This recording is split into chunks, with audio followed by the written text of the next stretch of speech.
함께 읽은 에베소서 2장 11절에서 18절 말씀을 통해 우리의 화평이 되시다, 이러한 제목으로 은혜를 나누고자 합니다. 우리의 화평이 되신 분이 누구시죠? 예수 그리스도인 줄로 믿으시기를 바랍니다. 오늘은 본문 가운데 세 가지 동사 시제가 나오는데, 동사가 아닌 것도 있습니다. 시제가 나오는데, 이 시제를 통해서 세 가지 부분으로 좀 나누어서 여러분들에게 말씀을 드리려고 해요. 근데 어쨌든 오늘 여기에 나오는 화평이라는 단어, 다른 말로 말하면 오늘 본문에도 17절 18절에도 나왔습니다만, 화평이라는 말을 다른 말로 하면 우리 교회 이름인 평안이라는 거예요. 평안. 근데 이 평안은 누가 작용을 해야 진짜 평안을 얻을 수 있냐? 성령이 작용을 해야 진정한 화평, 진정한 평안을 얻을 수 있다는 거예요. 여러분, 우리 교회 이름처럼 참 평안이 오늘 여러분들 가운데 흘러 넘치는 이 시간이 되기를 예수님의 이름으로 축원해 드리겠습니다. 자, 우리 본문으로 넘어갑시다. 우리 11절 먼저 어떻게 시작하냐면, 그러므로 뭐하라? 생각하라. 우리가 생각하라 했으니까 영어로 말하면 thinking, 그냥 진짜로 생각하는 거, 이 정도로 우리가 여길 수 있는데, 이 단어를 보면 무네모니오라고 합니다. 헬라어로 무네모니오. 근데 어떤 뜻이냐? 기억하라, 회상하라 이런 뜻이고, 마음에 새겨라 이런 뜻을 가지고 있다.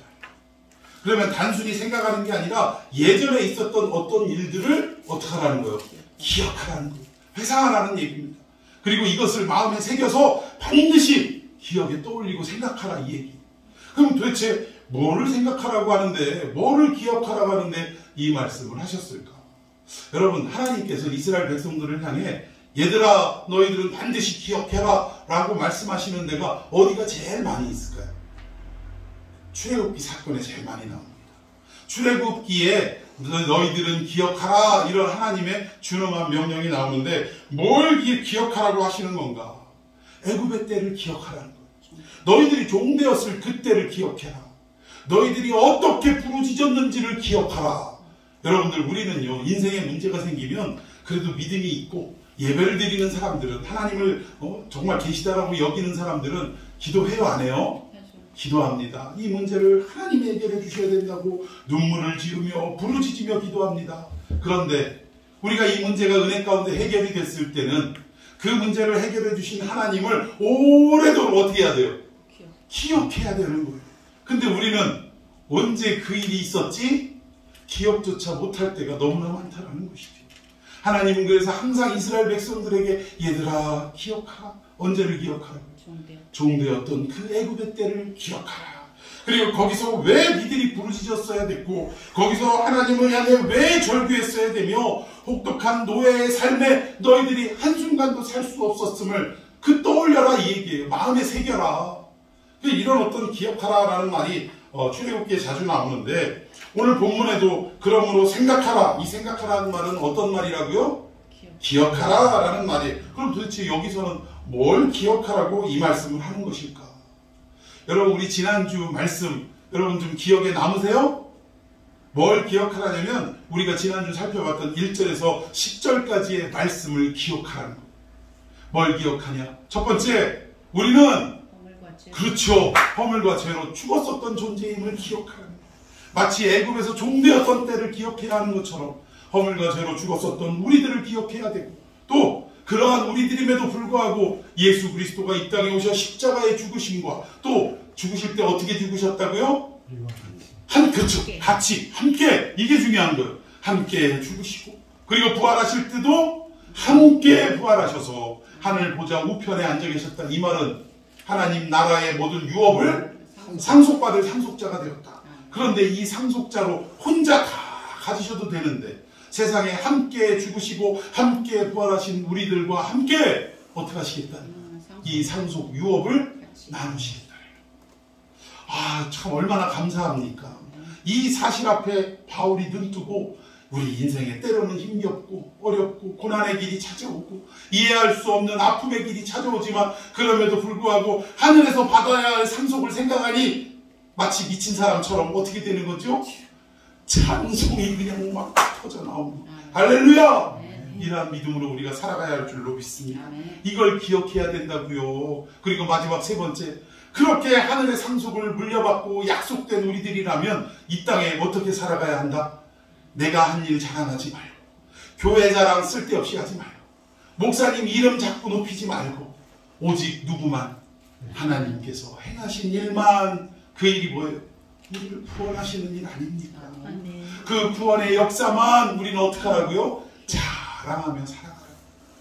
이거를 기억하라 이 얘기예요. 오늘 본문에 넘어와서는. 여러분 잘 기억하고 계시죠? 허물과제로 죽었던 우리를 기억해야 하고, 또 그런 우리를 세상의 하늘나라 유업을 이어받을 상속자로 언약을 해주셨음을 우리는 기억해야 돼요. 그리고 이 땅에서 우리는 어떻게 살아가야 한다? 내 자랑질 하지 말고 오직 하나님의 행하신 일만 자랑하며 살아가는 삶이 되어야 한다. 이 세 가지는 반드시 우리가 기억해야 할 줄로 믿습니다. 자, 이걸 기억하고 자랑하며 살아라 이 얘기인데, 자, 오늘 11절 한번 읽어봅시다. 자, 시작. 그러므로 생각하라. 너희는 그때 육체로는 이방인이요 손으로 육체에 행한 할례를 받은느니라. 칭하는 자들로부터 할례를 받지 않는 무리라. 칭함을 받는 자들. 예, 이게 무슨 얘기냐면 여기 우선 시제가 그때입니다. 그때라는 말은 과거, 현재, 미래 중에 어떤 시제죠? 과거의 과거. 이 원어를 보니까 보태라고 하는데 한때, 이전에 이런 뜻이에요. 이거 과거라는 말이죠. 근데 그때 무슨 말이냐? 육체로는 이방인이요 손으로 할례받지 않는 무리라 칭하는 자들로부터 할례받지 않는, 이게 무슨 말이냐면 유대인들은 다 태어나면 남자들은 뭘 받았죠? 할례를 받았어. 근데 지금 여기 에베소서는 이 편지를 받는 대상이 누구예요? 유대인이 아니라 이방인들이 에베소 사람들이에요. 그러니까 그때는, 옛날에는 너희들이 하나님의 백성이 아니기 때문에 할례를 안 받았는데, 우리 유대인들이 너희들을 손가락질하면서 어떤 백성이라고? 이 할례 없는 백성들이라고 이야기했다. 그걸 말합니다. 언제? 그때의 과거에 너희들은 할례 없는 이방인이라고 그렇게 칭함을 받았다 이 얘기죠. 자, 우리 12절도 읽어봅시다. 시작. 그때 너희는 그리스도 밖에 있었고. 네, 과거 그때 너희들이 할례 없는 이방인이라 소리 들을 때는 어디에 위치해 있냐? 그리스도 밖에 있었다. 자, 계속 읽어봅시다. 시작. 이스라엘 나라 밖의 사람이라. 약속의 언약들에 대하여는 외인이요 세상에서 소망이 없고 하나님도 없는 자이다. 예, 과거에는 너희들이 그런 사람들이었다. 그리스도 밖에 있었고 이스라엘이라는 하나님의 백성 공동체 밖에 있던 자들이고, 언약에 있어서도 언약에 해당되는 자가 아니라 외인이라, 이거 계약 당사자가 아니라 계약 밖의 사람이라 이 얘기입니다. 그리고 세상에서도 하나님이 없으니 소망이 있어요, 없어요? 소망이 없지요. 여러분, 우리 인생에 아무리 어려움과 고통과 정말 절망의 나락에 빠져 있다 할지라도 그 사람에게 하나님이 있으면 소망이 있을 줄로 믿습니다. 그러나 아무리 다 가지고 뭐 평화를 누리고 기쁨과 즐거움으로 인생의 낙을 누리며 살아가는 사람이라 할지라도 그 속에 하나님이 없으면 소망이 없다라는 거예요. 왜? 그 인생은 기껏 길어봐야 몇 년 인생. 그 이후로는 어디 가게 돼 있어요? 지옥 가게 돼 있는 거예요. 무슨 소망이 있냐고요. 잠시 잠깐의 어떤 희망 이런 거는 있을 수 있지만, 내가 몇 년 안에 뭘 어떻게 했으면 좋겠다라는 희망은 있을 수 있지만 영원한 소망은 그에게 찾아볼 수 없다라는 거예요. 그래서 우리에게 있어서 진정한 소망은 예수 그리스도인 줄로 믿으시기를 바랍니다. 내 안에 예수가 있으면 소망이 있는 자요. 내 안에 예수가 없으면 소망 없는 자. 이 얘기. 지금 예전에 한때 그 이전에는 이 에베소 이방인들이 어떤 사람이었어? 소망 없는 자들이었다.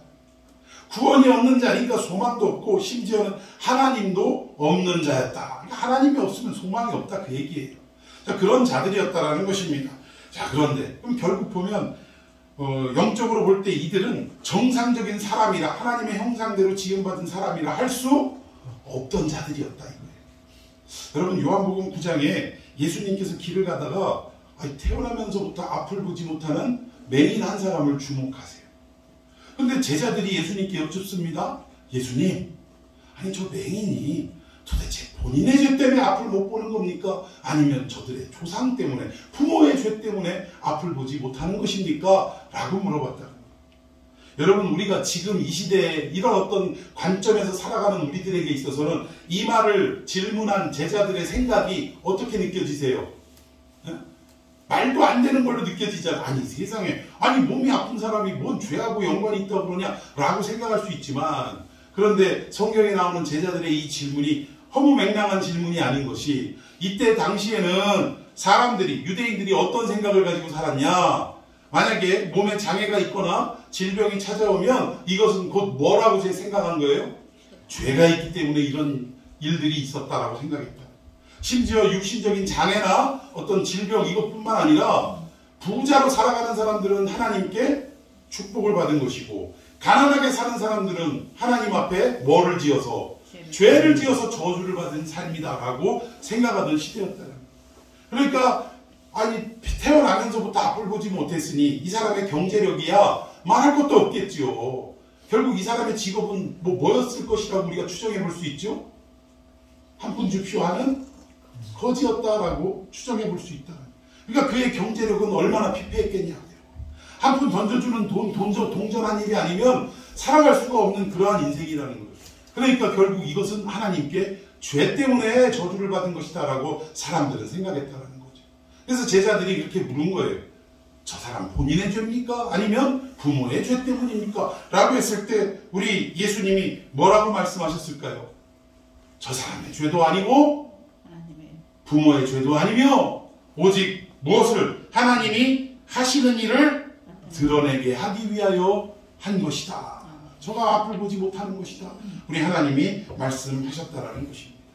그러니까 오늘 여기 에베소 교인들을 향해서 너희들이 한때 이방인이었고 손가락질을 받고 약속에서도 밖에 있는 사람이고 세상에서도 소망 없고 하나님도 없는 그러한 하나님 형상조차 가지고 있지 않는 그러한 존재들이지만 이렇게 태어난 것이 이들의 죄가 아니라 무엇 때문에요? 하나님이 하시고자 하는 일을 드러내기 위해서라. 그러니까 유대인, 즉 하나님으로부터 선택받은 민족이냐 아니면 선택받지 못한 민족이냐에 따라서 도대체 선택받은 것은 이들이 무언가 하나님 앞에 복을 받아서고 이쁜 짓을 해서 선택을 받은 것이고, 또 이방인들은 하나님 앞에 죄를 지어서 이렇게 버림받은 것이다 라고 생각하고 판단할 수가 없다라는 거예요. 그런데 유대인들은 어떻게 했어요? 자기들이 선민으로 태어나게 된 것을 자랑으로 여겼다는 거예요. 그래서 그들이 기도했다지 않습니까? 세 가지를 감사하며 기도했대요. 첫 번째, 여자로 태어나지 않은 것을 감사해. 두 번째로는 이방인으로 태어나지 않은 것, 유대인으로 태어난 것을 감사했다고 그러잖아요. 그러니까 이게 결국은 이 사람들의 생각 깊이 결국 태어나는 것 자체가 특별하게 하나님 앞에 선택을 받았기 때문에 이렇게 태어났다라고 그렇게 여기고 있었다라는 거죠. 그러니 이런 사람들이 이방인을 바라보고 장애인을 바라볼 때 시선이 어땠겠어요? 나는 우월한 사람이고 저들은 버림받은 사람이다. 이런 생각 속에 그들의 삶의 모양새와 여러 가지의 형태들이 하나님이 기뻐하실 만한 모양새들이 나올 리가 없다라는 것입니다. 하나님이 그것 때문에 오해하는 이 유대인들 때문에 너무나 아프셨다라는 거예요. 자, 그런데 우리가 때로는 이렇게 과거에는 이방인으로 태어나고 또는 몸이 불편한 장애를 가진 사람으로 태어나고 또는 여러 가지 인생의 문제와 아픔을 가지고 한숨과 절망 속에 살아가는 삶을 가지고 이렇게 살아가는 인생일 때가 있지만, 하나님은 오히려 이 여러 가지의 아픔과 고통과 고난의 시간을 통해 우리를 더 어떻게 하세요? 연글게 하시고 더 자라나게 하시고 더 성숙하게 하시고 그렇게 해 오셨다는 사실이에요. 그러니까 우리가 뭔가 남들 보고 축복받는 사람들 보고 저 사람은 뭘 잘했길래 저렇게 축복받나 생각할 이유도 없어요. 나는 왜 이렇게 맨날 어려움 속에 가난함 속에 또 이렇게 한숨 쉬어지는 이러한 삶 속에 내팽개쳐져 있나 라고 절망할 필요도 없다라는 거예요. 오히려 하나님은 이러한 방법을 통해서 우리를 더욱더 높은 곳으로, 더 나은 곳으로, 하나님이 계시는 곳으로 인도해 가시는 줄로 믿으시기를 바랍니다. 이걸 유대인들이 진작 깨달았어야 돼요. 근데 세상에 이들은 깨닫지 못한 게 문제라는 것입니다. 이사야 1장 3절에 보면 이런 말씀이 있어요. 소는 그 임자를 알고 나귀는 그 주인의 구유를 알건만은. 여러분, 짐승들도 자기 밥 주는 사람 주인 다 알아봅니다. 우리 집에도 제가 강아지 한 마리 있다고 그랬죠? 저는 강아지 이뻐하지 않아요.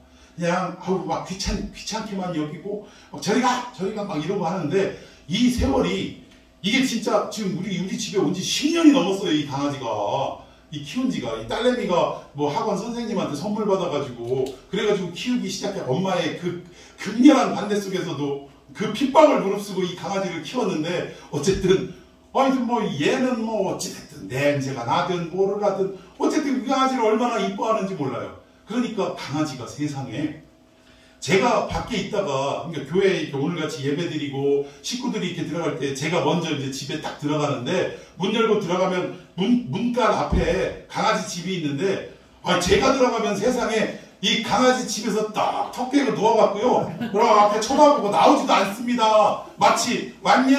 라고 쳐다보는 것 같아요. 근데 세상에 저희 딸내미가 뒤이어서 딱 들어오면 눈이 번쩍 떠지면서 걸음을 주체하지 못해요. 바닥이 이제 장판이고 미끄러우니까 얼마나 빨리 달리는지 제자리에서 막 미끄러지는 소리 있죠. 막 사사사사 하다가 막 무다다닥 달려나가가지고 그냥 막 지져가면서 안기고 막 난리가 나요, 난리가. 그리고 오자마자 뭐 이렇게 화장실도 가고 여기도 가고 막 딸내미가 왔다리 갔다리 하면 마치 무슨 똘마니 마냥 그 뒤를 쫓아다녀요, 그냥. 이게 개도 주인을 알더라. 그런데 여기 보니까 소도 인자를 알고 나귀도 주인의 구유를 아는데, 세상에 이스라엘은 어떻대요? 당신을 지으신, 당신을 선택한 창조주를 알지도 못하고 나의 백성은 깨닫지 못하는도다. 왜 그들을 선민으로 삼으셨는지, 왜 자기가 선민이 되었는지 알지 못하더라, 깨닫지 못하더라는 사실입니다. 여러분, 이 얘기는 무슨 얘기냐? 부모가 자식을 낳고 열심으로 정말 마른 자리 긴 자리 가리지 않고 그 자식을 열과 성을 다해서 키웠는데, 좀 키워놓고 좀 지가 혼자 생각할 정도 되고 하니까 우리가 부모인 거를 몰라보더라는 거예요. 엄마 아빠라고 불러야 되는데 우리를 보고 뭐라고 불러요? 아저씨, 아줌마 이렇게 부르더라는 거예요. 그러면 아버지, 어머니, 부모님이 마음이 어떻겠어요? 자식이 그렇게 부를 때마다, 자식이 부모로 대하지 않을 때마다 어떤 심정이겠어요? 찢어지는 심정입니다. 찢어지는 심정. 지금 하나님의 마음이 어떤 건지 설명이 되고 있습니까? 당신의 백성들을 선택하시고 지으시고, 하나님이 저들을 통하여 온 인류를 구원할 샘플로 저들을 세우셨는데, 저들은 왜 자기들이 선민이 됐는지조차 모르고, 심지어 나귀도 소도 주인을 알고 구유를 아는데, 세상에 하나님, 자기를 지으신 하나님을 알지도 못하고 깨닫지도 못하고 있는 저들을 볼 때 하나님의 마음은 찢어지는 겁니다. 이 마음 상태를 우리가 살펴봐야 한다는 거예요. 그리고 이들은 자기들이 선민이라는 걸 가지고 오히려 이방인들을 어떻게 하는데 사용했냐? 너희들은 버림받은 인간들이다 하고, 지금도요, 정통 유대인들이나 아니면 언제 한번 설명드렸는데, 그 이스라엘에 그 카메라를 24시간 소리도 잘 안 들어가요. 그냥 별것도 없이 24시간 통곡의 벽에서 기도하는 사람들을 비춰주는 카메라가 있고, 또 이스라엘 곳곳 뭐라고 해야 돼요? 그 보초 쓰고 사람들 통제하고 하는 그런 뭐라고 하죠? 그걸 군인들이 이렇게 딱 이렇게 가로막고 사람들 오고 가는 사람들, 예? 검문대 이런 데를 이제 카메라로 비춰놓고 이러는 건데, 언제 한번 제가 그 방송을 진짜 할 일 없었나 그 방송을 유심히 보는데, 이 팔레스타인 지역과 이 유대인들이 사는 지역이 나눠져 있어요. 근데 일을 하기 위해서는, 또는 어떤 의료라든가 이런 혜택을 받기 위해서는 팔레스타인 지역에는 거의 없어요. 그러니까 이 사람들이 애가 아프거나 이러면 이 유대인 지역으로 와서 치료도 받고 해야 되는데, 군인들이 아무런 이유도 없이 그냥 그 신분증 내고 확인시켜서 통과해야 될 사람들이 쭉 길을 이어섰는데, 애가 아파가지고 애를 끌어안고 막 울면서 사정하는 한 엄마가 나오는데, 제발 좀 들여보내달라고, 아기가 너무 아프고 열이 끓는다고 그러고 있는데, 이스라엘 군인들이 키득키득키득 거리면서, 아프면, 이게 우리식으로 그거예요. 아프면 언제 와? 우리 차 갈 때 막 빨리 가면 뭐라 그래? 비켜주지도 않고 이러다가 막 지나가면 뭐라 그래? 그렇게 급하면 어제 오지? 그래요, 어제 가지 왜 지금 가? 이 사실은 우리 인간의 못된 습성이 이게. 이스라엘 백성이 그런 식인 거예요. 키득키득 웃으면, 그렇게 애가 아플 줄 알았으면 미리 오지. 이런 식으로 안 들여보내주는 거예요. 그러니 아픈 애를 안고 있는 엄마의 마음은 애가 다른 거야. 애가 다른 거. 그만큼 이스라엘 사람들은 이방인들을 대할 때 어떻게 대한다고요? 사람으로 대하지 않는 거예요. 짐승으로 대하는 거예요. 전에 한번 제가 말씀드린 거 있잖아요. 저희 예루살렘 대학 총장까지 지내셨다는 우리 고고학 선생님, 교수님. 아이고, 안식일 날 와가지고 반갑게, 평상시에는 사람 취급도 안 하더니 반갑게 이래가지고 따라갔더니 세상에 여기 냉장고 문이 열렸는데 이거 좀 닫혀달라. 닫았더니 정색을 하면서 도로 나가라고. 이게 유대인들입니다. 그러니 이때 당시에는, 지금도 그러고 있는데, 이때 당시에는 이방인들 알기를 얼마나 우습게 알았겠냐는 얘기. 참, 이건 하나님이 자기들을 왜 선민으로 세우셨는지에 대한 의미를 알지 못하기 때문이다. 그 부분은 잠시 뒤에 나누기로 하고, 자, 이제 두 번째 어떤 내용이 있나 13절 봅시다. 시작. 이제는 전에 멀리 있던 너희가 그리스도 예수 안에서 그리스도의 피로 가까워졌느니라. 아멘. 여기 보니까 아까는 시제가 그때는이었어요. 과거형이었어요. 근데 과거 때는 어땠다고요? 하나님 밖에 있었고, 그리스도 밖에 있었고, 언약의 밖에 있었고, 소망도 없었고, 하나님도 모르는 사람들이었다라는 거죠. 과거에는 그랬다라는 거죠. 근데 여기 시제는 이제는 헬라어로 뉘니라고 합니다. 뉘니. 우리 뭐죠? 오페라인가 뮤지컬에 그런 노래 있죠. 바로 이 순간.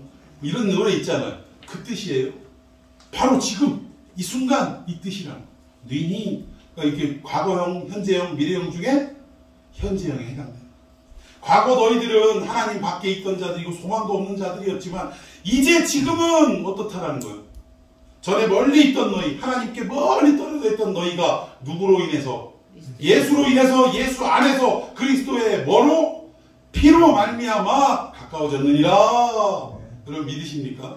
전에 멀리 있었고 나라 밖에 있었던 자들이 예수의 피로 말미암아 지금은 함께하고 있다. 가까워졌다라고 말씀하고 있습니다. 근데 여기 가까워졌다라는 이 표현이 어떤 표현이냐면, 가까워졌느니라, 이게 헬라어로 에게네데테 엥기스라고 그래요. 엥기스는 가깝다라는 뜻이고, 에게네데테라는 말은 무슨 말이냐? 뭐뭐의 원인이 되다, 이런 뜻이에요. 또 뭐뭐의 시작이 되다, 이 말이 수동태입니다. 수동태. 그러면 가까워진 것이 우리의 힘으로 그리스도 앞으로 나와서 가까워진 게 아니라 일방적인 어떤 힘에 의해서 우리를 끌어당겼다, 이 뜻이에요.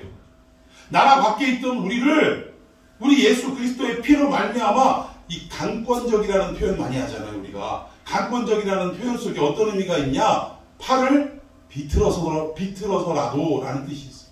그럼 우리가 강권적으로 전도해라, 이 말은 무슨 말이에요? 말 안 들으면 팔 비틀어서라도 끌고 나와라, 이 얘기입니다. 근데 진짜로 팔 비틀어서 끌고 나오면 안 되고요. 그만큼 강력하게 전도하라, 이 얘기예요. 근데 어쨌든 여기 보니까 에게네데테 엥귀스, 이 말은 가까워지는 원인이 됐다, 가까워지기 시작했다. 이것이 결국은 능동태가 아닌 수동태로서 우리 주님께서 당신이 십자가에 피 흘려 죽으심으로 말미암아 멀리 있던 우리들을 붙잡아서, 심하게 말하면 멱살 잡아서 확 끌어당겼다 이거예요. 누구 안으로? 그리스도 안으로 끌어당겼다. 여러분 믿으십니까? 야, 이 세상에는 이렇게 도움이 필요한 사람들이 너무나 많이 있다. 우리도 한때 그런 사람들이었어.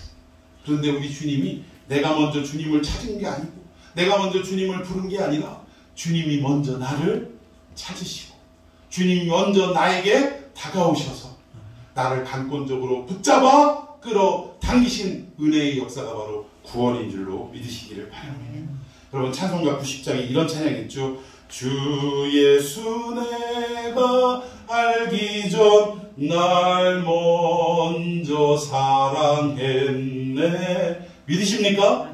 주님을 알지도 못했던 우리들인데 우리 주님께서 먼저 찾아와 나를 사랑하셨다는, 그리고 나를 구원의 백성으로 삼아 주셨다는 것입니다. 구원이 뭔지, 도대체 십자가가 나한테 필요한지 어쩐지도 모르는 상태였는데 우리 예수님이 그러한 나를 위해 이 땅에 오셔서 십자가에 달려 죽으심으로 말미암아 나를 구원의 백성으로 삼아 주셨다는 거예요. 그게 뭐라고요? 가까이 하게 되었다. 다른 말로 끌어당겨버렸다. 이 하나님의 전적인 은혜인 줄로 믿으시기를 바랍니다. 자, 우리 14절 봅시다. 시작. 그는 우리의 화평이신지라 둘로 하나를 만드사 원수된 것 곧 중간에 막힌 담을 자기 육체로 허시고. 예, 이 모든 상황을 지금 어떻게 정리하고 있냐? 예수님이 이 땅에 오셔서 우리가 알지도 못하는 그런 상황 속에 있었는데 일방적으로 찾아오셔서 우리를 끌어당겨 구원하셨다. 이 사건을 지금 한마디로 한 문장으로 뭐라고 하는 거예요? 그는 우리의 뭐가 되셨다는 거예요. 화평, 이 말은 뭐냐? 우리가 구원받을 존재가 되었다는 건 하나님과 우리 사이가 막힌 담이 있어서 단절이 되어서 하나님이 우리 쪽으로 오시지도 않을 뿐더러 우리가 하나님 쪽으로 갈 방법도 없었다는 거예요. 그런데 이 막혀있던 단절되어 있던 하나님과 우리 사이의 관계를 누가? 예수 그리스도가 십자가의 죽으심으로 말미암아 어떻게 했다는 거예요? 화평을 이루셨다는 거예요. 중간에 막힌 담을 허무셨다라고 오늘 14절에 분명하게 말씀하고 있습니다. 여러분, 예수님이 가시는 그곳에, 예수님이 계시는 그곳에는 뭐만이 있어요? 화평만이 있을 줄로 믿습니다.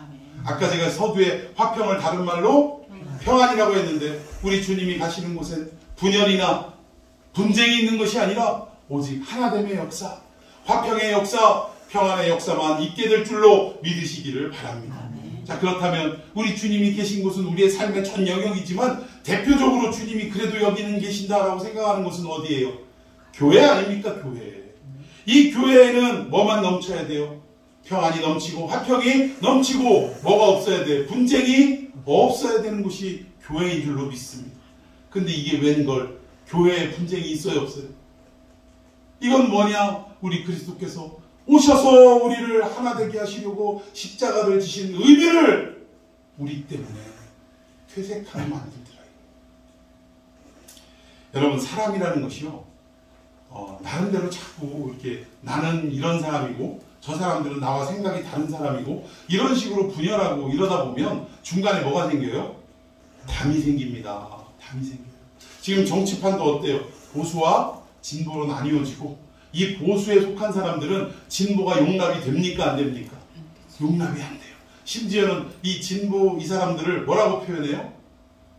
사람으로서 어떻게 저런 생각을 가지고 살아가냐? 라고. 이 말은 무슨 말이냐면 저건 사람이 그런 얘기예요.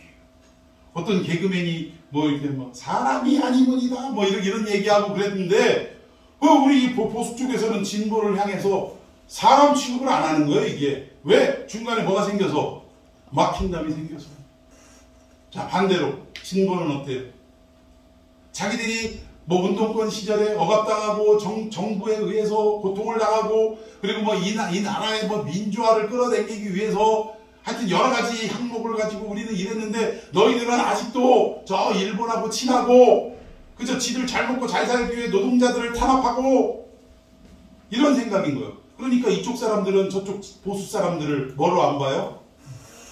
인간으로 안 보는 거예요. 그러니까 서로 간에 나만 옳고 나만 맞다 이러다 보니까 결국 자기 진영 안에서 뭐가 생기냐면 정의감이 생겨요. 그리고 이 정의감이 폭발하면 뭘로 바뀌냐? 분노로 바뀝니다. 보수는 진보를 향해서 정의감에 그냥 막 가득해가지고 이럴 수는 없다 저럴 수는 없다 이러다가 결국은 이 정의감이 폭발하면 저건 인간도 아니다 어찌 저럴 수가 있냐 하면서 으쌰으쌰 하고 나오고 진보 쪽에서는 어때요? 저 보수 어쩌면 저럴 수가 있냐 말도 안 된다 이러면서 나중에 이게 폭발하면 저것들은 인간도 아니다 하면서 막 의분이 생겨가지고 분노가 생겨가지고 서로 막 한쪽에서는 광화문에서 한쪽에서는 또 어디서 해요 요새? 하여튼 뭐 어디 뭐 관심 없어요 저는. 어쨌든 막 나눠줘갖고 여기저기서 으쌰으쌰 한다라는 거예요. 이게 결국 가운데 뭐가 생겼기 때문에? 담이 생겼기 때문에. 막힌 담이 생겼기 때문에. 근데 여러분 20세기의 최고의 그 기독교 변증가라고 말하는 이 C.S. 루이스라는 사람이 어떤 책을 썼냐. 하도 많이 내가 이분의 책을 다 사보려고 했는데 책값이 너무 많이 들어요. 책값이. 하도 책을 많이 써가지고. 근데 그 책 중에 스크루테이프의 편지라는 책이 있습니다. 그냥 좀 소설처럼 쉽게 읽을 수 있는 책들이 많아요. 그런데 이게 결국 그 기독교를 변증하는 책들인데, 변호하는 책들인데, 이게 쉽게 어떤 얘기냐면, 스크루테이프라는 악마가 있어요. 악마 이름입니다. 악마 이름인데, 이 스크루테이프가 아주 고참 악마예요. 고참 악마. 아주 경험도 많고, 아주 그냥 못된 짓은 얼마나 많이 했는지, 근데 이제 이 악마 세계에서도 고참이 있는 반면에 또 뭐가 있어요? 이제 쫄다고 쫄병들도 이제 막 있는 거예요. 근데 자기의 조카뻘되는 이름이 갑자기 생각 안 나는데 그 조카뻘되는 이 악마가 이제 막 인간들에게 악마의 짓을 하고 돌아다녀야 되는데 이 스크루테이프가 경험이 얼마나 많은지 마치 바울이 이렇게 믿어야 한다라고 편지를 쓴 것처럼 이 자기 조카 악마한테 어떤 거예요? 인간을 무너뜨릴 때는 이러이러한 방법으로 무너뜨리면 좋다라는 이러한 내용들로 편지를 썼다는 거예요. 그러니까 결국 지침서죠. 악마 지침서를 써내려 준 거예요. 그런데 내용에 보니까 한번 읽어볼까요? 자, 우리 인간을부터 시작. 인간을 넘어뜨리기 위해 사용하기 쉬운 것이 바로 인간의 정의감과 의문이다라고 말합니다. 여러분, 우리 가운데 정의감이 넘칠 땐 조심해야 돼요. 정의감이 넘치는 만큼 나와 생각을 달리하는 사람들을 어떻게 해요? 담을 쌓아놓고 선 그어놓고 그리고 나서 의분을 가지고 나름대로 자기 의분이죠. 자기는 모르니까 그 의분을 막 토로한다라는 거죠. 그런데 이것이 악마들이, 마귀들이, 귀신들이 인간을 무너뜨리기에 가장 유용하고 적합한 매개체라는 거예요. 인간을 무너뜨릴 때는 이렇게 자꾸 정의감에 불타게 만들고 여러분 말씀에 불타게 만들면 이런 문제가 없어요. 근데 이 땅의 사상인 어떤 체계 문제, 사상의 문제 이거 가지고 정의감에 불타기 시작하면 이러면요 진짜 이건 문제가 생깁니다. 지금 한국, 이 대한민국 땅의 가장 큰 문제는 뭐예요? 북한의 미사일? 핵? 이게 문제가 아니에요. 보수와 진보로 나뉘어진 이 문제, 이것만큼 더 큰 문제가 없어요. 근데 심지어 이 나눠진데 누구까지 편승한 거예요? 교회까지 편승한 거예요, 지금. 목사들까지 편승한 거예요. 어떤 목사는 보수 쪽에 서가지고 난리를 치고, 어떤 일부 목사들은 또, 거기를 규탄한다라고 하면서 또 막, 이게 도대체 문제입니다, 여러분. 제가 볼 땐 뭐 때문에 이러냐? 우리 호세아서 공부할 때처럼 계시가 없으면 방자에 행하는 거예요, 방자에. 그냥 말씀 없이 대충 목회하고 그냥 사람들 감정 가지고 놀고 그리고 어디 불교나 유교에서도 할 수 있는 하나만 한 얘기 있잖아요. 하나만 한 얘기. 콩으로 매주 쓴다는 그런 얘기. 하나만 한 얘기를 강단에서 감정을 실어가지고 하다 보니까 그 앞에서 눈물을 흘리고 막 여기에 또 은혜 받았대. 참 이렇게 되니까 계시가 없으니까 목사는 물론이고 그냥 모든 성도들이 다 어떻게 행동해요? 방자하게 행동하는 거예요. 하나님 두려운 줄도 모르고 이게 옳다라고 하면서 방자하게 행동하는 시대가 온 겁니다. 참 이게 문제라는 거예요. 이 교회 안에서도 이렇게 분열이 되고 이러는데 여러분 예수님은 이 땅에 오셔서 자기의 육체를 버리심으로 말미암아 자기가 십자가에서 피 흘려 죽으심으로 말미암아 첫 번째 하나님과 우리 사이에 막힌 담을 허무신 줄로 믿습니다. 이게 화평케 하신 거예요. 그리고 두 번째 유대인들과 이방인들의 담을 허물어 주신 줄로 믿습니다. 오늘 본문의 내용이 그 얘기예요. 너희가 전에는 이 할례 없는 백성이라고 손가락질 받고 전에는 약속에도 없었고 밖에 있었고 소망도 없고 하나님 알지도 못하는 그런 사람들이었는데 예수 십자가의 죽으심으로 부활하심으로 말미암아 너희들은 외인이 아니라 그리스도 안에 있는 사람이 되었다. 그래서 이제는 더 이상 유대인이나 이방인이나 구분할 이유가 없어졌다는 거예요. 여러분 믿습니까? 로마서 2장 28절에서 29절에 보면 육신의 유대인이 유대인이 아니요 영적인 유대인이 유대인이니 이는 할례는 육신에 행할 것이 아니라 마음에 행하라 라고 말씀하고 있어요. 그러면 무슨 얘기냐? 우리 마음에 예수 그리스도로 할례를 받은 사람들은 즉 예수 그리스도를 구주로 영접한 모든 사람들은 다 뭐라는 거예요? 영적인 유대인이라 이 얘기입니다. 이제는 민족과 혈통으로 구분되어지는 유대인과 이방인으로 나눌 일이 없어졌다. 여러분 동의하십니까? 그 얘기예요. 예수 그리스도가 화평을 이루신 게 두 가지 측면. 하나는 하나님과 우리 사이에 담을 허무셨고 또 하나는 이방인과 유대인 사이에 담을 허무셨다. 근데 우리는 1번은 하나님과 우리 사이에 담을 허무셨다는 것은 아멘 아멘 할렐루야 믿어요. 근데 뭘 인정 안 해? 말로는 이방인들과의 담을 허무셨다 뭐 이거 아멘 하는데 우리의 삶 속에는 이 허물어진 담이 다시 지어지고 있다는 거예요. 이게 어떻게 나타나죠? 선을 긋는 거예요. 선을 긋는 거. 정치판으로 말하면 나는 보수, 너는 진보. 송대관 씨가 이 노래한 거 있잖아요. 너는 상행선, 나는 하행선. 상행선, 하행선은 만날 일이 있어요, 없어요? 만날 일이 없는 거예요. 그러니까 서로가 서로를 적대시하고 이 막힌 담을 예수가 허무셨음에도 불구하고 그러면 무슨 일이 있어야 돼요? 보수는, 예수 그리스도를 믿는 보수는 어떤 일이 있어야 돼요? 막힌 담이 허물어졌으니 진보가 물론 마음에 안 들고 뭔가가 잘못됐다라고 하는 부분이 있지만 그럼에도 불구하고 그들을 예수님이 행하셨던 것처럼 오래 참고 기다려주고 설득하고 아멘 안 하시는 거니까 동의를 안 하시네. 그래야 되는 거예요. 아멘. 진보 입장에서도 마찬가지. 저 죽일 놈 이럴 게 아니라 저 진보도 우리 중요한 게 좋습니다. 정치적으로 얘기해 봅시다. 보수도 진보도 다 좋아요. 그러면 보수가 주장하는 것도 진보가 주장하는 것도 결국 결말을 가면 뭐죠? 뭐예요? 이 대한민국이라는 나라가 행복해지는 거 아닙니까? 그래요, 아니에요? 대한민국을 행복해지게 하기 위해서 서로 치고받고 싸우면서 불행하게 만드는데 말이 돼요, 안 돼요? 그러니까 모두의 사상을 내려놓을 때가 된 거예요. 그러니까 나는 무슨 파 할 게 아니라 오직 나는 굳이 파로 따지자면 나는 무슨 파? 예수파, 말씀파, 복음파가 되어야 된다. 복음 앞에 모든 게 하나 되는 거 믿습니까? 예수님이 그 일을 이루셨다라는 사실입니다. 아까 유대인들이 샘플, 즉 하나님의 선민으로 택함을 받았다라는 건 어떤 의미냐? 선민으로 받았다는 건 특별히 그들을 사랑해서 이것들만 구원해야겠다 이 뜻이 아니에요. 여러분 우리 과일 가게 가면 이제 좀 있으면 포도가 나올, 지금 벌써 포도가 막 나오기 시작하더라고요. 근데 포도가 옛날에는 잘 익었는지 안 익었는지 눈으로 보면 알아요, 몰라요? 그럼 어떻게 해야 돼?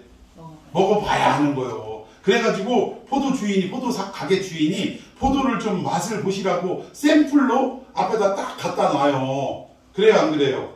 그러면 지나가는 사람들이 맛이 있나 없나? 이 포도 전체의 샘플로 갖다 놓은 포도를 몇 알 따먹어요? 한두 알 먹어보는 거예요. 한두 알. 좀 많이 먹으면 한 세 알. 근데 거기 앉아서 맛이 좋은지 안 좋은지 봐야겠다고 한 송이 두 송이를 다 따먹으면 그럼 어떻게 되죠? 포도가게 주인한테 얻어맞아요.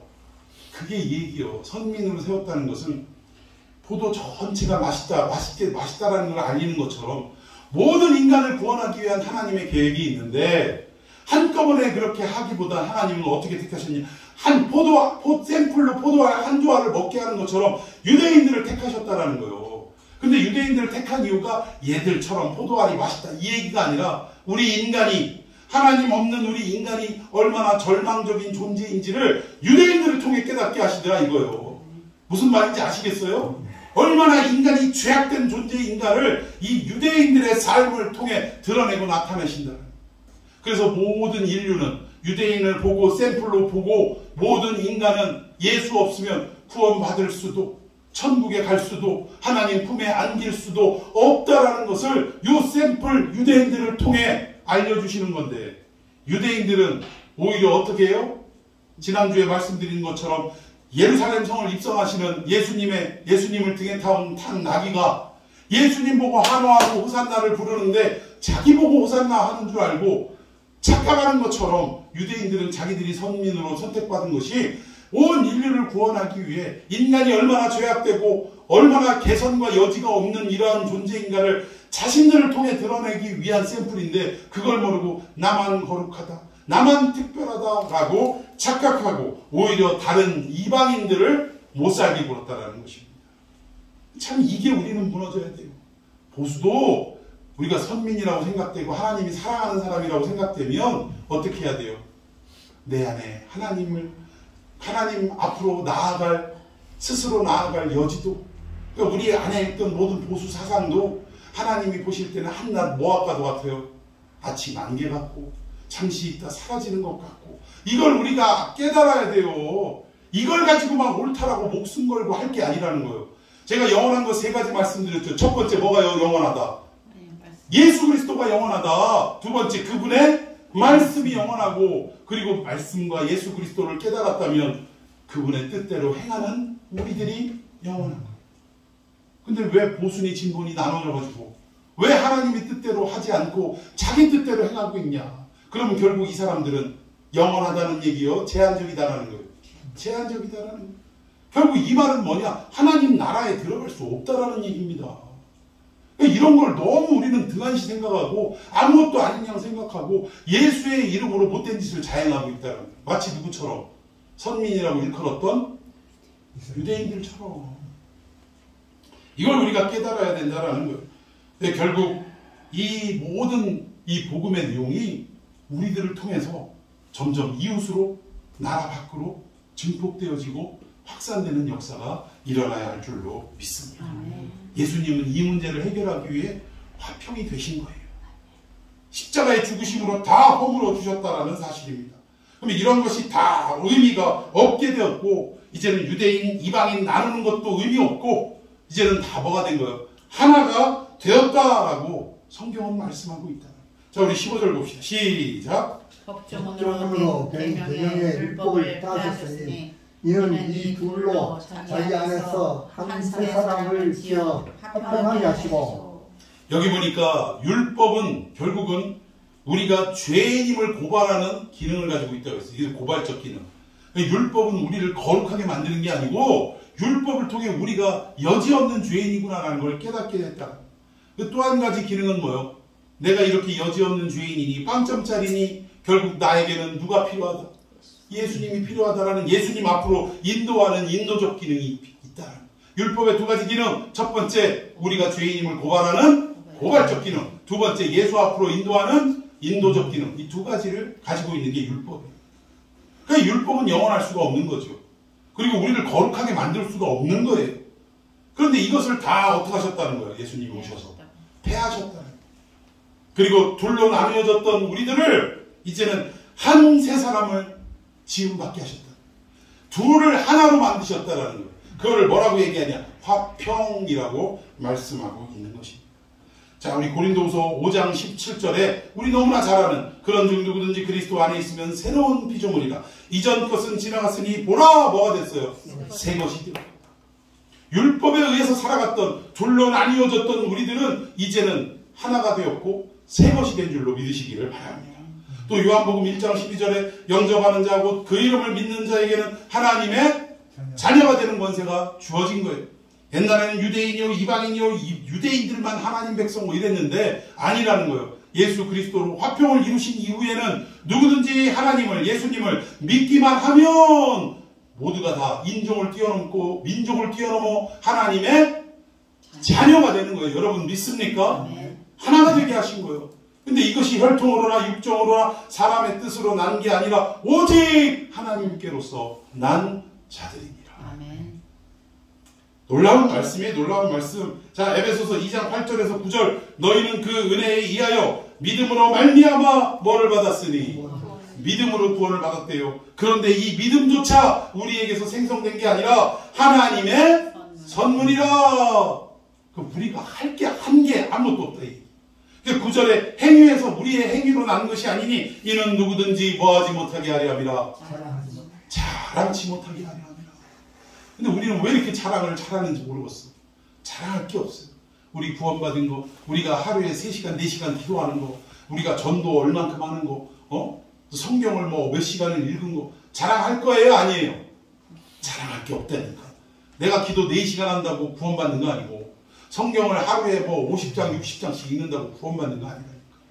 그것 때문에 구원받은 게 아니라니까. 하나님의 일방적인 은혜요 선물이라 이 얘기예요. 그것으로 인하여 우리 안에 믿음이 생성되었고 그 믿음으로 말미암아 성령의 조명하심으로 말미암아 믿게 하셔서 구원을 받게 하셨다라는 사실입니다. 이걸 보면 예수님이 이 땅에서 화평을 이루신 모든 사건들이 얼마나 감사하고 위대한 일인지 우리는 정말 기억해야 한다는 거예요. 자, 우리 성경 또 19절 봅시다. 19절 세 번째. 자, 19절 시작. 그러므로 이제부터 너희는 외인도 아니요 나그네도 아니요 오직 성도들과 동일한 시민이요 하나님의 권속이라. 아멘. 첫 번째 시제는 그때는 외인이었다 이거. 근데 이제는 그리스도로 말미암아 화평하게 됐대. 하나 되게 했대. 막힌 담을 다 허물어 버렸대요. 자, 그렇기 때문에, 그러므로라는 말은 알아라고 헬라어로 그러는데, 그렇기 때문에 이제 너희들은 어떤 존재가 됐냐? 외인도 아니고 나그네도 아니고 성도들과 동일한 시민이 됐다 이거예요. 그리고 하나님의 권속이라는 말은 가족이 됐다 이 얘기입니다. 하나님과 한 가족이 됐다. 시편 23편에 원수의 목전에서 내게 상을 베푸시고, 여기에 상은 잘했습니다, 상장, 이 상이 아니라 밥상이라는 거예요. 밥상. 그러면 주인과 함께 우리는 그 상에 참여해서 먹는 거예요. 이 말은 뭐예요? 이 주인은 누구시냐? 만왕의 왕 우리 하나님이시다. 하나님의 밥상에, 잔치상에 우리를 초대하셔서 밥을 같이 먹는다는 건 결국 무슨 의미냐? 유대인들은 절대 가족이 아닌 자들과 또는 가족으로 인정하는 자들이 아니면 밥을 같이 먹지 않는다. 그럼 이 얘기는 뭐예요? 하나님이 내게 상을 베푸셔서 같이 밥상에 초대하셨다는 것은 내가 하나님의 가족이 되었다. 여러분 믿습니까?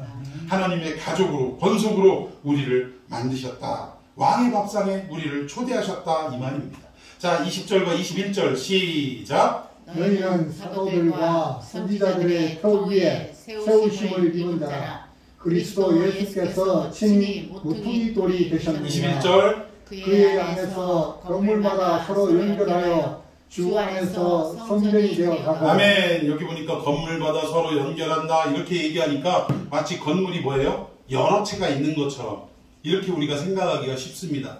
그런데 앞에 20절에 보니까 예수께서 친히 뭐가 되셨대요? 모퉁이 돌이 되셨대요. 유대인들과 우리와의 건축 방법은 전혀 다릅니다. 우리는 집을 다 지어놓은 다음에 마지막에 뭐를 붙여요? 머릿돌을 붙이잖아요. 모퉁이 돌을 붙이잖아요. 그런데 유대인들은 제일 먼저 뭐를 갖다 놔요? 머릿돌, 모퉁이 돌을 갖다 놔요. 그리고 이 모퉁이 돌을 기준으로 집을 지어 간다는 것입니다. 그러니까 예수님이 먼저 이 집터의 중심이 되어주시고 기초가 되어주시고 그 기초 위에 점점 벽돌이 쌓아져가는 이러한 집의 형태를 갖추더라는 거예요. 근데 여기에 건물마다 서로 연결해야 그러니까 복수로 여러 개의 건물이 있는 것처럼 느껴지는데 원어를 보면 이게 복수가 아니라 단수예요. 건물마다 라는 말이 단수라는 거예요. 그럼 이 얘기는 무슨 얘기냐? 머릿돌이 대신 모퉁이 돌이 대신 예수님을 중심으로 우리는 어떻게 되는 거예요? 하나로 연결되어져 가는 중이다 이 얘기예요. 그게 결국 이 연결되어지는 건물을 뭐라고 표현하냐? 성전이라고 표현합니다. 우리식으로 말하면 교회라는 거예요. 이 땅에 교회 치고 아예 완전한 교회가 있습니까? 없습니까? 다 불완전해요. 뭐가 불완전해서? 여기 모인 인간들이 불완전하다 보니까 교회 자체가 불완전하다는 거예요. 그런데 이 불완전한 교회가 예수님을 모퉁이돌로 중심으로 하나하나씩 어떻게 할 때? 연결되어져 갈 때. 교회 안에서도 아무개파 나뉘어져서 서로 그냥 담을 쌓고 이러면 한 성전으로 한 교회로 이루어질 수 없다는 거예요. 연결되어져 갈 때 비로소 하나의 교회, 한 성전이 이루어질 수 있다는 것입니다. 따라서 이렇게 건물을 지을 때 여러분 못 하나, 나사 하나가 그거 있으나 마나다 이런 얘기 할 수 있어요 없어요? 집 지을 때 못 하나 없어가지고 완성 안 되는 경우도 있고 나사 하나가 없어가지고 꼼꼼하게 이렇게 묶이지 않는 이런 때가 있더라. 고정되지 않는 게 있다라는 거예요. 그러니까 뭐 어마어마한 대리석, 비싼 대리석은 대단하다라고 하고 나사 하나 굴러 떨어져가지고 돌아다니는 나사는 별걸 있으나 마나다 이렇게 하는 것은 교회 안에 있어서는 안 될 일이라. 그래서 기독교 용어 중에서 없어져야 될 용어 중에 몇 가지가 있는데 뭐 기독교 용어에는 이런 게 없어야 해. 왕따, 소외 이런 것들은 없는 줄로 믿습니다. 따돌림 이런 건 없어야 돼요. 근데 우리 안에서도 자꾸 교회 안에서도 왕따가 있네요. 따돌림이 있네요. 자꾸 소외시키는 게 있네요. 여러분 부자들이 많은 교회에 뭐 구역에서 무슨 일을 한다고 하면 이런데요. 아니 이거 이번에 이런 일을 해야 되는데 우리 저기 20만원씩 한 집에 20만원씩 각출해야 그렇게 해갖고 이렇게 몇백만원 걷어서 이거 그냥 해. 그러면 그 부자들이 여럿이 있는 구역 안에 하루 벌어 하루 먹는 구역원이 한 사람이 있어. 그러면 시험에 들겠어요 안 들겠어요? 나는 이런 교회 못 나가겠구나. 그럼 자연적으로 왕따를 시키려고 왕따 시키는 게 아니라 자연적으로 뭐가 되는 거예요? 왕따가 돼버리는 거예요. 그럼 돈 있는 사람들은, 가진 사람들은 없는 사람들을 살펴야 되는 거예요. 그리고 이 없는 사람들을 중심으로 모든 일을 만들어 놓고, 그리고 이게 이 돈 가지고 안 된다는 걸 느꼈다면 보이지 않게 오른손이 하는 일을 왼손이 알지 못하게 그냥 예를 들어서 한 20만 원씩 걷어야 해결될 일이라면 하루 벌어 하루 먹는 사람들 수준에 한 2만 원 거두면 맞다 이러면 2만 원씩 거둡시다 하고, 그리고 보이지 않는 뒤로 어떻게 하는 거예요? 나머지 18만 원씩 이렇게 내는 거예요. 이게 우리 기독교인들의 모습인 줄로 믿습니다. 그리고 딱 앞에 내놓을 때는 어떻게 하는 거예요? 이름도 없이 빛도 없이 참 보이지 않는 후원자가 우리 구역에 이러이러한 일들을 한다고 하니까 이렇게 아낌없이 후원을 해주셨다고, 우리 그분을 위해서 기도하시자고, 그분의 이름 하지 말고 그렇게 하고 기도해 주자고 이러면 2만원 어렵게 2만원 딱 내 수준에서 낸 이분들도 어떻게 되는 거예요? 당당하고 나도 이 일에 동참한 사람이다 라는 생각이 있고, 그리고 모자란 부분들을 후원하신 분들을 위해서 뜨겁게 기도하는 거예요. 그러면 왕따나 소외감은 있을 수 없다. 여러분, 교회의 방향은 이런 방향이 되어야 할 줄로 믿으시기를 바랍니다. 이렇게 하나하나씩 선 긋고 나누게 하고 그러지 말고 연결해서 하나하나씩 붙여가다 보면, 그러면 완전한 건물로 만들어질 줄로 믿습니다. 여러분, 가끔 보다 보면 공사 중에 있는 빌딩들 보시죠? 이 빌딩들 보면 공사 중이라고 되어 있는데 보면 볼품이 있어요, 없어요? 세상, 저거 귀신 나올까봐 우리 우스갯소리로 저거 귀신 나오겠어 막 거적대기처럼 붙여놓고 막 여기저기 지저분한 거 막 널어놓고 온갖 자재가 여기저기 널려있고, 그런데 이런 어떤 지저분한, 공사 중이니까 지저분한 거예요. 교회가 지금은 공사 중입니까? 완성된 겁니까? 우리 교회는 공사 중이에요? 완성된 거예요? 공사 중인 거예요. 그러니까 여러 가지 인간 냄새 풍기고 지저분한 일들 일어나는 거예요. 그런데 어느 순간 준공 날짜 떨어졌어. 그리고 준공식을 딱 할 때 가렸던 천막을 다 거두고 그리고 완성된 건물을 바라보면 눈이 휘둥그레집니까? 안 해집니까? 이렇게 멋진 건물이 들어섰다. 여러분, 우리는 이 과정이 반드시 있어야 돼요. 그리고 나서 우리 주님과 함께 주님의 명령 따라 말씀 따라 연하여 건물을 지어져 가다 보면 언젠가 주님의 때가 이를 때 완성되어질 줄로 믿습니다. 그때는 기가 막힌 성전이 되는 거예요. 교회 공동체가 얼마나 아름다운지, 사랑이 넘치는 공동체가 되는지 모를 정도로 이렇게 변화될 줄로 믿으시기를 바랍니다. 자, 우리 마지막 22절 봅시다. 시작. 그리스도 성령 안에서 하나님이 거하실 처소가 되기 위하여 그리스도 예수 안에서 함께 지어져 갑니다. 아멘. 결국 불완전한 우리들, 인간 냄새나고 오히려 짐승만 또 못한 우리들을, 하나님 알지 못하잖아. 우리는 주인을 모르잖아. 그런 우리들을 결국 예수 그리스도의 피로 말미암아 우리를 하나 되게 하시고 그리스도 안에 있게 하시고 소망을 갖게 하시고 이건 외인이 이제는 하나님 품 안에 있는 자가 되게 하셨다는 거예요. 그러면 어떻게 살아야 되냐? 예수를 중심으로 우리는 서로 막힌 담을 허물고 연하여 건물을 지어져가는 성도가 되어야 한다. 결국 이 모든 일의 정점이 바로 뭐냐? 예수의 피라는 사실. 예수 피로 우리가 이 일을 가능하게 되었다라는 거예요. 결국 우리가 바라보고 의지할 건 예수의 피밖에, 아멘! 예수의 피밖에 없다라는 것을 여러분 믿으시고 이 한 주간도 예수의 보혈을 의지하고 그 공로를 의지하며 살아가며 승리하는 저와 여러분이 되기를 예수님의 이름으로 축원해 드리겠습니다. 자, 우리 말씀 붙들고 함께 기도했으면 좋겠습니다. 하나님, 우리 과거에는 정말 버림받은 인생이요, 회생 불가능한 존재이지만 예수 그리스도께서 이 땅에 오셔서 우리를 위하여 십자가 대신하여 죽으시고 그로 말미암아 하나님과 우리 사이에 막힌 담이 허물어지고 우리 인간 사이에 막힌 담도 허물어진 줄로 믿습니다. 그렇다면 이제 우리도 이 막힌 담이 없는 인생으로 살아갈 때 모퉁이 되신 우리 예수님, 모퉁이 돌 되신 우리 예수님을 중심으로 연하여 이제는 더 이상 왕따도 소외함도 없는 오직 예수 그리스도로 함께 손 붙들고 지어져가는 교회가 될 수 있게 해달라고 우리 주님의 이름을 뜨겁게 부르며 함께 기도하겠습니다.